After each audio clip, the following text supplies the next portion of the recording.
Welcome back to the news today. This is One on One. Last night, in local elections in France, the far right gained a lot of political ground. Many voices say that this is a mirror of greater Europe, with concerns around the threatening of the right wing. Perhaps the most memorable incidents involving the far right in recent history was in Norway, when in July 22, 2011, an unprecedented massacre hit in the country, with 77 men, women and children losing their lives after a shooting spree. Today on One, we host the Norwegian Ambassador to Israel, Svein Sevje. Almost. Sevje. Good evening. Thank you very much for coming to our studio. Mr. Ambassador, are you worried about, let's say, the last phenomena that we are seeing in Europe? Well, I think we should all be worried about certain political phenomena.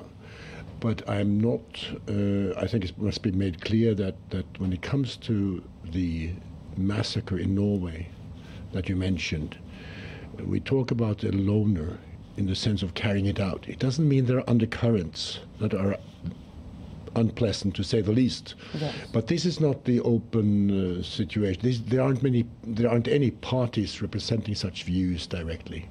And concerning what we're seeing in France, about the Jews, the demonstrations, the canal, the Dieudonné case, these are things that 10 years ago we didn't hear a lot. Maybe they were existing, but we didn't hear about them a lot. And it seems that there is a good ground, let's say, good ground for this incidents to actually happen.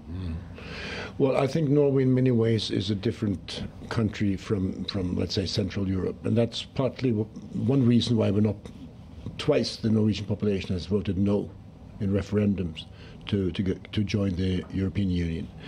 There's a special political tradition here in many ways. We can go into the details, but you don't have those kind of movements that we've seen as movements as we can see now. How strong is the far right in Norway these days? Well, first of all, it's very hard to say that in any case. And secondly, the last elections with the present coalition government includes a party that up to, well, for a long time has been considered far right. It's not part of the coalition. It's part of to a large extent part of the consensus, and there are not great differences in the foreign policy in that sense. So I think one has to look at the possibility of pulling, socializing, pulling people into the mainstream in many ways, and it's possible. You know, you are the ambassador to Israel, and of course, I just ask you, how do you find Israel? Of course, the first thing that everybody's saying is the sun, the weather. And let me ask you, how do you find the Middle East? How do you find Israel? And let me be more specific, how do you find the current political situation in the Middle East, especially in Israel? Well, I'm not going into the situation as such. Let me go back to what you first said, the fact that I was here as a volunteer in the kibbutz in 1968, which says something about my age. And then I've been back here. I opened our office, I worked in the embassy in the 90s, opened the office to the Palestinian Authority in Gaza at the time, and now back I've been here for 4 years. So obviously this is a very challenging, interesting place with many good friends, and I just, love to be here. Now, about the political situation, I see, of course, we would have liked to see 20 years ago minus 5 years of implementation of the Oslo Agreement, two-state solution. Exactly from this point, the Oslo agreements that you took a major, Norway took a major part in the Oslo agreements. Isn't it unfortunate to see how it just went down the hill, these agreements, how people in Israel see it maybe as one of Israel's biggest mistakes, that it actually took part in such an agreement, isn't it? Well, first of all, it's very sad what's happened since, no doubt. I mean, I was here during all the suicide bombings. I was here during the assassination of your Prime Minister Rabin. I was head of the Middle East section at home during the Second Intifada, partly. Of course, it's very sad. But don't forget that it was the parties that made the Oslo Agreement. We facilitated it. It's not as if Norway made the agreement and that we have to stand by.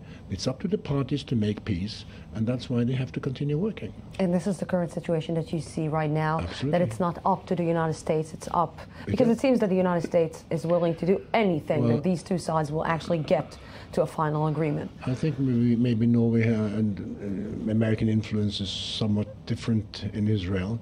But yes, I think it's the same. It's up to the parties. But don't forget, the parties are on an unequal footing.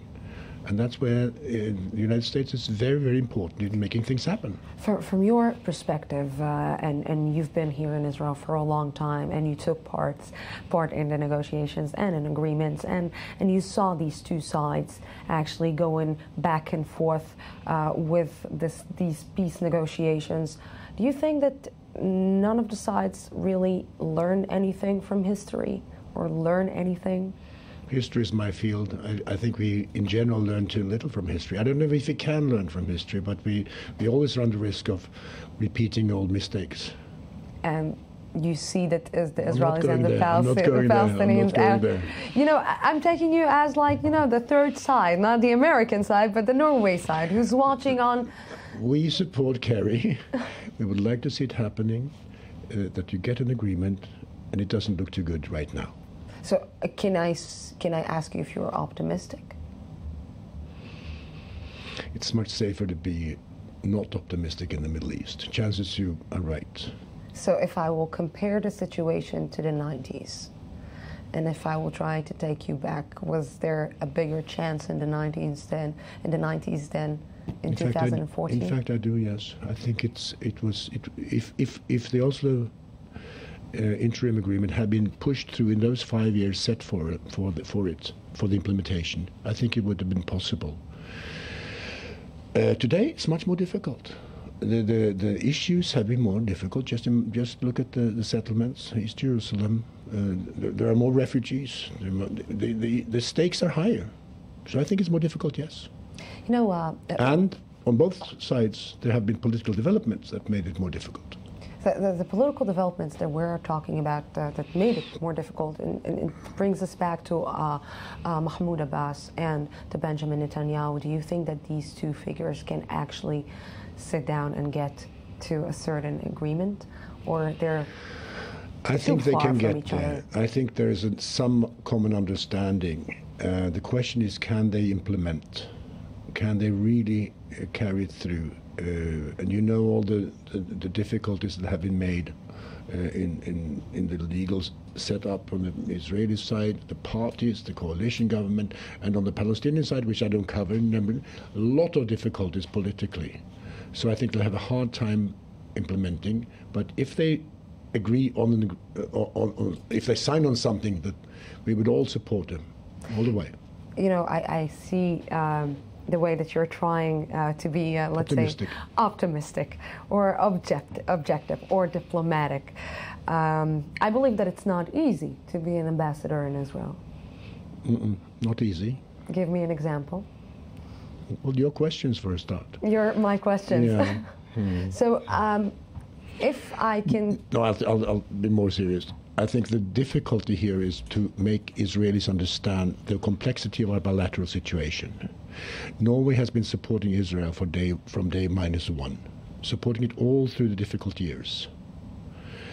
And then we have now reached, from 1967, with the occupation, international law, international conventions, there has been criticism, and let's put it like this, that criticism has not been taken well in Israel. Okay? Now, example, we are criticized for not, or let's say, putting a few companies on the blacklist from our pension fund. Okay? There was an issue a few weeks back. It's happened before. I would love to hear the other side of the coin, namely that we're investing more than 2 billion shekels in Israel from the same fund. You know, I will tell you that you were saved by the bell, because our time is up. So, Mr. Ambassador, thank you very much for being here tonight, and thank you, our viewers, for being with us tonight. Good night.